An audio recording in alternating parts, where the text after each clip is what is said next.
Ya, Les doy la bienvenida a esta clase de liderazgo y emprendimiento. Mire, justo el rey de Roma, Sebastián Perea aquí.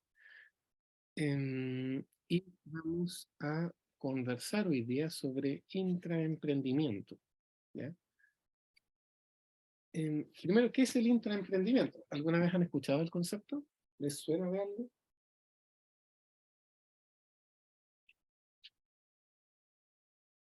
Nada de nada. El intraemprendimiento es la capacidad que tienen algunas organizaciones de crear startups desde dentro de la organización. Básicamente, la gestión de la innovación. ¿Ya? En general, existen varios modelos, por supuesto, de análisis, pero uno que yo encuentro sencillo y útil es el que divide en la organización en su entrega de recursos y en la claridad de la propiedad intelectual de los dueños de las ideas de los proyectos que se arman. ¿Ya?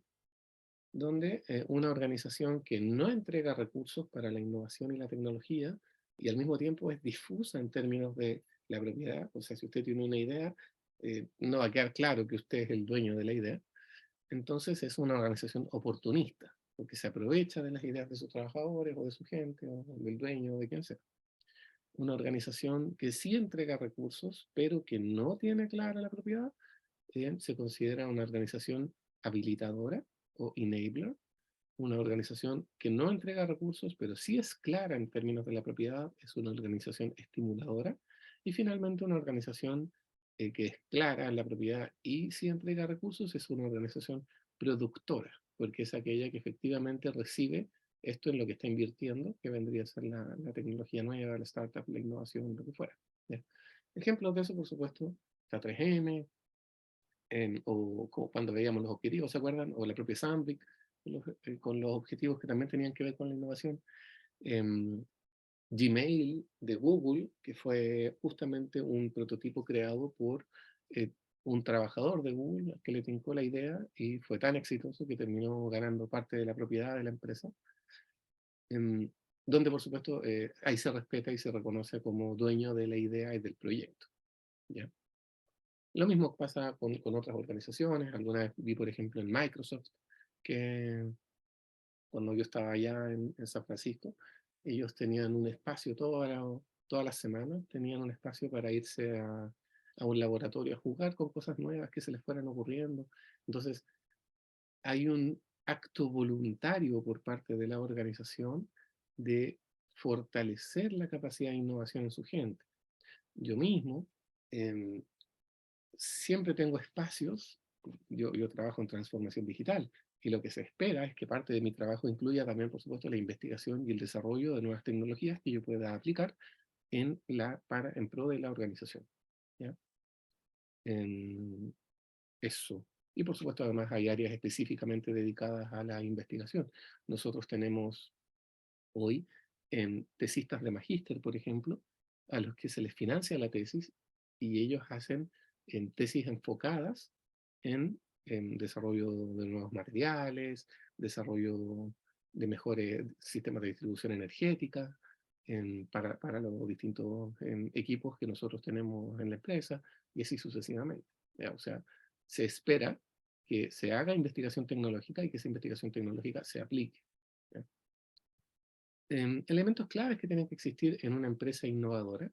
Primero es, por supuesto, una cultura de la innovación. Si no hay una cultura innovadora, la cuestión no va a prosperar desde ningún punto de vista. ¿Ya? O sea, tiene que haber ganas de hacer cosas, tiene que haber gente que quiera hacer cosas, tiene que sentirse uno empoderado para hacer cosas y así sucesivamente.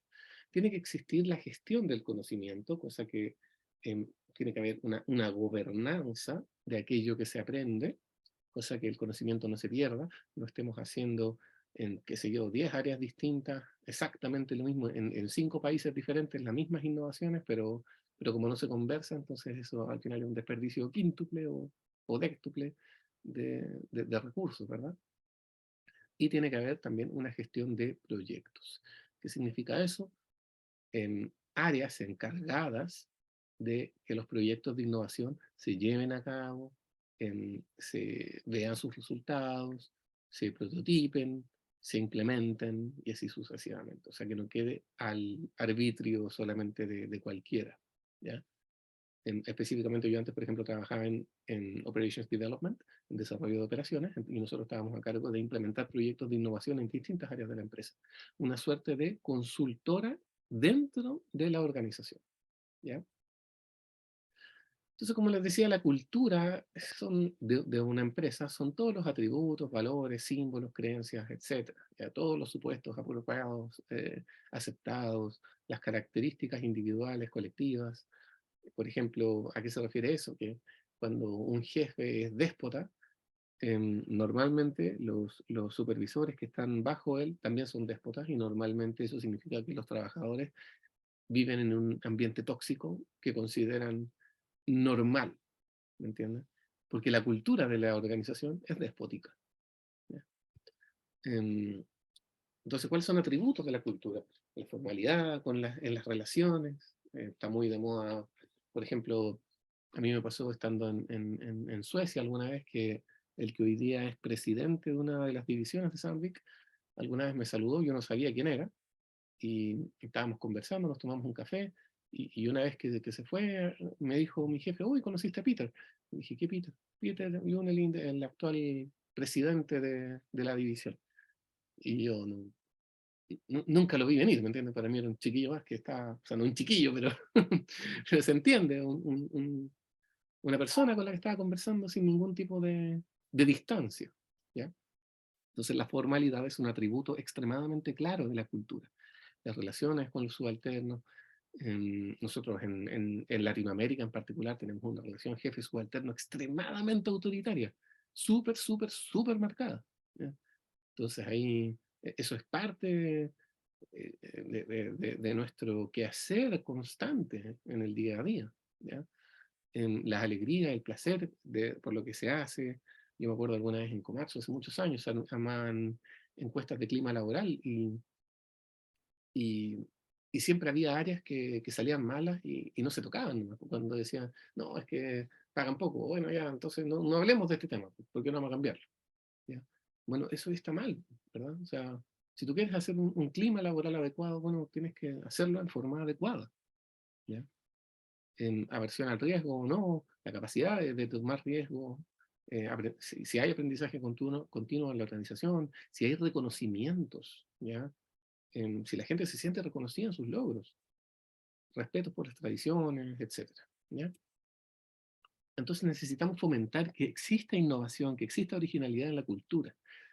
¿Y qué podemos entender la originalidad? Bueno, las personas que de verdad son líderes en el cambio de las cosas, pues, en la capacidad de hacer cosas distintas. Entonces, cuando ustedes saben que alguien se niega a la originalidad cultural, cuando te contesta, ¿por qué se hace esto así? Bueno, porque siempre se ha hecho así. Ya, eso es un error, ¿ya? Porque las cosas constantemente están cambiando, no hay nada eterno. Entonces, atentos ahí, si ustedes están contestando a esa pregunta así, cuidado ahí, ya, ojo ahí. Un ejemplo súper sencillo es este. Alguna vez se analizó que los usuarios de Chrome y Firefox hace unos años tenían mejor desempeño que los usuarios de Internet Explorer. ¿Por qué creen ustedes que pasaba eso?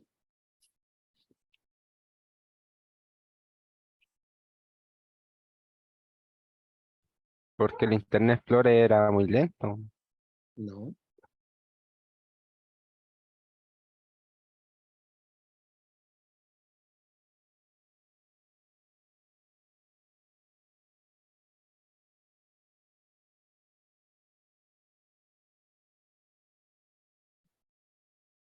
Vamos, vamos. ¿Sabes por qué es más atractivo de navegar en Chrome? Pero ¿por qué eso lo volvía un profesional con mejor desempeño que otro que no usara eso?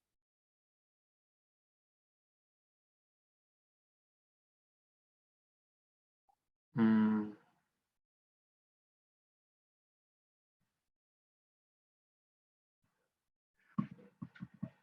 No sé, puede ser que personas más jóvenes, el Internet Explorer es como más antiguado en cuanto, no sé, puede ser. Les voy a dar la solución porque aquí no nos quedamos pegados. La pregunta es, ¿cómo conseguiste el navegador? ¿Por qué? Porque Internet Explorer venía por defecto en los computadores, lo que hoy día es Edge. Entonces, la pregunta era, o más bien el planteamiento era, si alguien está usando Chrome o Firefox, es porque tomó una decisión voluntaria de obtenerlo. ¿Me siguen? La persona decidió ir a pedir la informática que la instalara o usar privilegios de administración, lo que fuera, pero tomó una decisión para hacer al tiro algo distinto. Desde el minuto uno en que estaba ya trabajando en la organización, porque eso era desde el principio, estaba haciendo algo diferente a cómo se le estaba ofreciendo. ¿Me siguen? Entonces, ahí ustedes de inmediato podían ver a alguien original y con la capacidad de romper un esquema súper natural, que es el navegador que me están pasando. Y sin hacerlo en forma, como decirlo, falsa, sin decir, no, es que yo soy innovador y por eso lo voy a hacer. No, no, haciéndolo porque le gustaba nomás a otro navegador. Porque no quería quedarse con lo que le estaban pasando. ¿Ya? Entonces, por ejemplo, eh, quiero que ustedes cuestionen un área de la universidad con la que hayan tenido problemas, los tres, y me la rediseñan. ¿Cómo lo harían? Cualquier área. O sea, recursos humanos, entrega notas, qué sé yo, cualquier cosa. ¿Ya? Toma de ramos, lo que ustedes quieran. Y rediseñenla diferente. ¿Ya? Vamos a hacer un puro grupo porque son tres nomás. ¿Alguna duda? Ya, vamos entonces. 15 minutos.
¿Cómo les fue?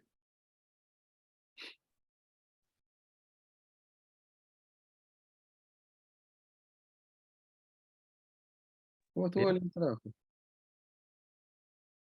bien, bien. Surgieron hartos temas. Ya. ¿De qué vamos a conversar? Una de las cosas, bueno, nosotros estamos hablando del punto de vista vespertino.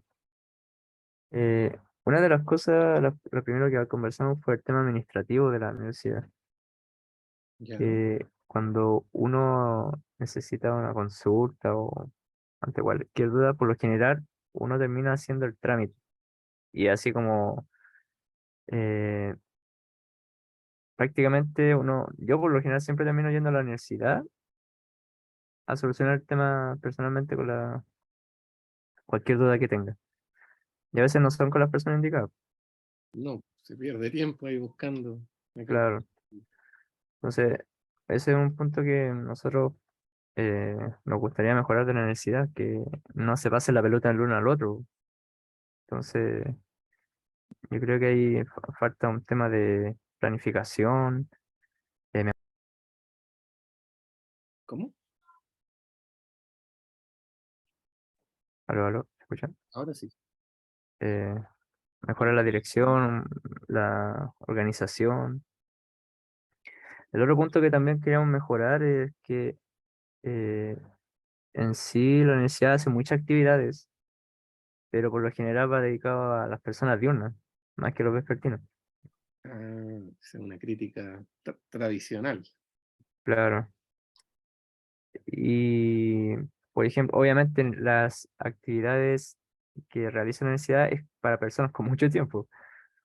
Entonces, a lo mejor hacer charlas o capacitaciones, cosas que tomen solamente un día, puede llamar la atención un poco a las personas vespertinas, que genere algún interés en cualquier tipo de tema. Y también, eh, como las personas vespertinas, ocupamos la mayor parte del tiempo en el fin de semana para estudiar, sería como hacer reforzamiento los fines de semana en la universidad, con profesores, no sé. Y yo creo que muchos estudiantes irían a salir de dudas durante la semana, ir a reforzar a la misma universidad. Perfecto. Yo haría ese tipo de mejora en la universidad. Excelente. Excelente. ¿Alguna idea de cómo las haría? Dinero, no. Eh, Pucha, hay que planificar, o sea, obviamente hay que hacer una gran planificación respecto a eso, mejorar el diseño, eh, capacitar personal, em, ¿qué más puede ser?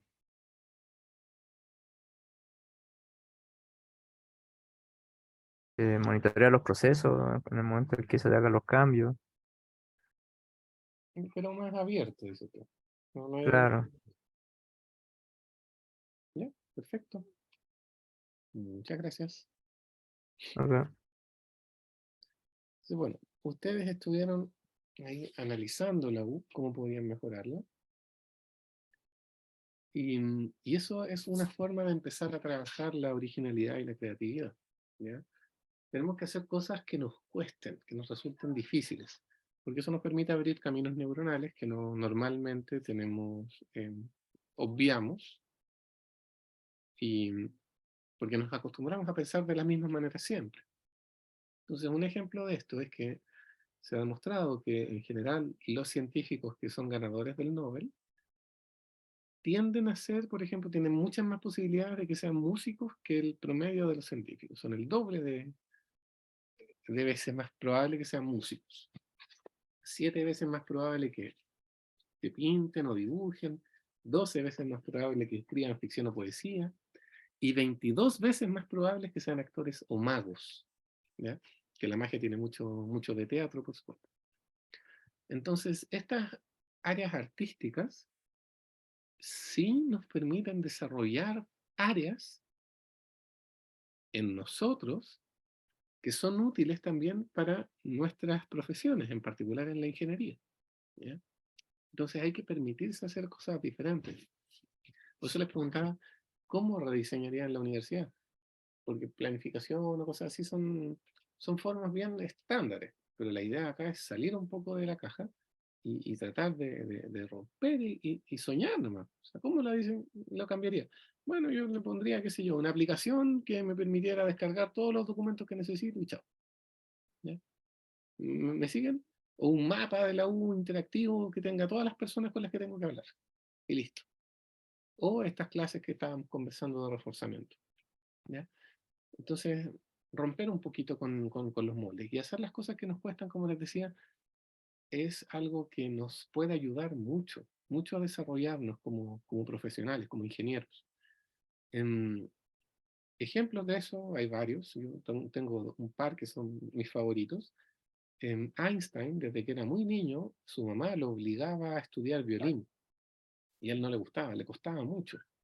Sin embargo, cuando se hizo famoso, después de este año, cuando tenía 26 años, que saca estas grandes teorías, em, él comentaba en algún momento en varias entrevistas que el haber practicado violín lo ayudó a estructurar su mente para que se le ocurrieran estas cosas. ¿Ya? Y era un gran violinista, muy, muy, muy bueno, muy dotado.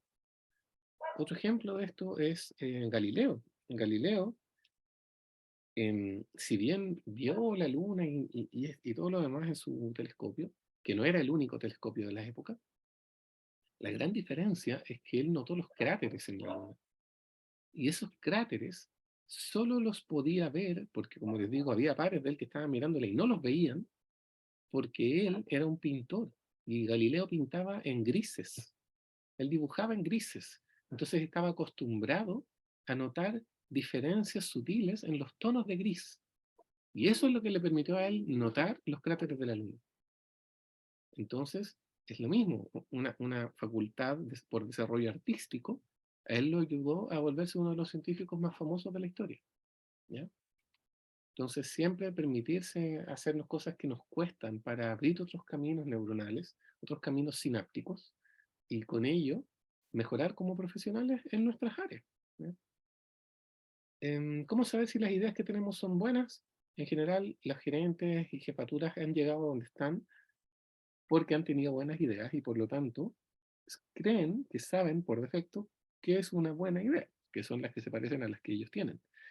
Sin embargo, eso nunca es así y por eso constantemente estamos rompiendo esquemas e innovando con distintas cosas.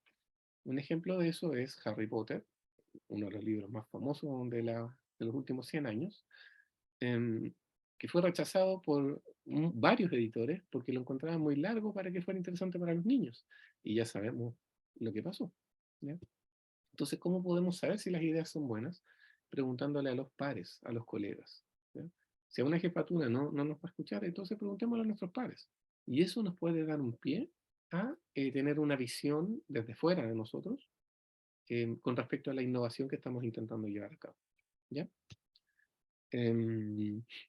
Formas de vender las ideas hay varias, pero una de ellas es convertir la idea, como les decía, en Lean Startup. Como cuando hablábamos del Corner Shop, o sea, que Corner Shop era como el Uber de las compras de supermercado, volver la idea similar a otra. Un ejemplo clásico también de esto es lo que pasó con El Rey León. También un tremendo éxito de la cinematografía infantil, que casi, casi, casi no se llevó a cabo. ¿Por qué no se llevó a cabo? Porque en el pitch original, en la reunión en que se estaba discutiendo la idea del Rey León, la frase con la que lo describieron era Bambi en África con leones. Que por supuesto no es una buena frase para describir una película, ya sabemos de qué se trata Bambi. Y sin embargo, cuando estaban a punto de rechazarla, cuenta la leyenda, uno de los productores dice, oye, pero si esto es Hamlet, está el tío que mata a su hermano para tomar el poder, expulsa, exilia al príncipe, el príncipe vuelve y se enfrenta al tío, lo derrota y se hace cargo del reino. Esto es Hamlet, un éxito absoluto de la literatura y el teatro de la historia mundial. Y eso salvó al Rey León, como película, como idea de película. y lo convirtió en el, insisto, en el éxito cinematográfico que conocemos, ¿ya? Entonces, ya hemos hablado de que cambiar la estructura de las historias nos puede ayudar a venderlas mejor, pero volver las ideas similares a otros éxitos, a casos de éxito anteriores, es una gran manera también de vender, ¿ya? ¿Cómo motivamos la cultura de la innovación? Dejando espacios para que las personas puedan jugar en laboratorio, eliminando la jerarquía, haciendo más pares, ¿ya? Lo que les conversaba yo sobre mi propia experiencia con la jerarquía sueca, que es una visión distinta a la que tenemos en Latinoamérica, motivando el prototipado y las capacitaciones constantes. Si ustedes no se capacitan y no capacitan a sus equipos, es difícil que se les ocurran nuevas ideas, ¿ya? Si no podemos salir de lo que hacemos en el día a día, es difícil que se nos ocurran cosas nuevas, ¿ya? Eso, entonces, bueno, una organización que es capaz de ser emprendedora sigue algo que Eric Rice llama el Startup Way, el camino de las startups, donde en la primera fase se parte pequeño con equipos dedicados que buscan generar esta masa crítica de la innovación, ¿ya? De a poquito a poquito. En la segunda etapa ya se empieza a escalar, se identifican desafíos que se enfrentan a través de equipos pilotos de emprendimiento interno. Y finalmente, ya en la parte final, más profunda, ya tenemos sistemas completos de innovación donde se arman proyectos internos, se aceleran, se vuelven a probar y si fallan, se vuelven a empezar de nuevo y no hay problema. Y es parte del ADN de la compañía, ¿ya? Pero es un camino de desarrollo, ¿ya? Que puede llegar a permitir que una empresa se vuelva innovadora o no, ¿ya? Muy recomendado este libro también de Startup Way, si a ustedes les interesa el tema del intraemprendimiento. Entonces, una comparación, una empresa tradicional se mide en intervalos cada 4 meses, o sea, cada 3 meses, quiero decir, perdón, los Q, una empresa innovadora a través de largo plazo, con innovación continua. Estas cosas nunca son así, o sea, igual es como un extremo. Uno puede tener una empresa innovadora y al mismo tiempo medirla en intervalos de 3 meses, pero es una forma de decirlo, exagerada. Funcionan por silos las empresas tradicionales, que eso es extremadamente real, y las startups funcionan con equipos que cruzan funciones, con experimentos rápidos versus programas o proyectos muy de largo aliento. Una vez llegué a un proyecto, por ejemplo, yo lo lideré, de casi un año, para una transformación digital que era corta, que no se merecía eso. Y era porque era lenta la organización nomás, pues, y les daba miedo, y costaba, y costaba, y costaba, y oh, Dios mío, qué terrible que fue eso. Oh, que la sufrí. 100 millones de pesos costó el proyecto, y oh, Dios mío. Bueno, una empresa tradicional también evitan el riesgo a través de la compliance. Las empresas de emprendedoras dicen que controlan el riesgo a través de experimentación. Eso tampoco es tan así, ya el compliance es súper, súper importante, pero llevándolo a la exageración. Y así sucesivamente, ¿ya? Así que ahí un buen comparador que nos puede analizar, bueno, dónde estamos, como para qué lado estamos tirando un poquito más, ¿ya? ¿Cómo gestionamos proyectos de la innovación? Normalmente fomentamos la construcción de ideas, muchas ideas, que personas tengan ideas. Un equipo puede seleccionar estas ideas nuevas. Por ejemplo, yo hace poquito armé un sistema en que las personas arman proyectos que les gustan cambios o nuevos reportes o nuevas formas de analizar los datos, y nosotros hacemos una selección de estos proyectos, se desarrollan y se ejecutan dependiendo de los presupuestos y los plazos, ¿ya? Ofrecer siempre, como les decía, capacitaciones para que la gente tenga nuevas formas de salir de lo que hace, métricas que indiquen si estamos mejorando o no, control de recursos y riesgos, ojalá algún tipo de compensación, aunque sea un día de vacaciones, pero si alguien les da a ustedes una idea que les permite vender 100 millones de pesos, bueno, dale un día de vacaciones, o sea, cómo no, algo tiene que existir, porque si no, la gente se desmotiva, ¿ya? Propiedad industrial, propiedad en las ideas, propiedad intelectual del que las construye. Entonces así se gestionan los proyectos de innovación. Tienen que existir estas características que nos permitan averiguar si de verdad que tenemos una cultura innovadora y eso se reward, se compensa, ¿ya? Le entregamos algo a cambio de ello. Eso. Eso sería con el intraemprendimiento. Lo pasamos rapidito, pero por si acaso. La próxima semana vamos a conversar de valorización de empresas. ¿Dudas, preguntas, consultas? Profe, tengo una consulta respecto al informe final. ¿Ya? Para el desarrollo de la aplicación para celular, ¿eso lo vamos a ver en la próxima, en una futura, futuras clases o...? No. Es un prototipo, ustedes vean cuál. Ah, ya, pero no, tiene que ser funcional. Claro. La idea es que ustedes graben un videito mostrando cómo la app funciona. Igual pueden hacer una trampa, o sea, podrían hacer una app que solo funciona en el computador y graban la pantalla del computador. No sé, pues sí, también se puede hacer eso. Sí, la Ah, idea vale, es ya, ok. un prototipo que muestre cómo sería una aplicación para el proyecto de ustedes. Ah, ya, vale. Vale, gracias. Una trampita ahí pequeña. Acuérdenme que yo lo dije para no bajarles pantalla. Está grabado, está grabado. Grabado, claro. ¿Alguna otra pregunta? Nada por mi parte. Cristian, Julio. Todo bien, No, profe. profe. Entonces, desearles un excelente viernes, un muy buen fin de semana. Y ya se nos está yendo el año. Igualmente. Vale, profe. Esté Chau. bien. Vale, profe.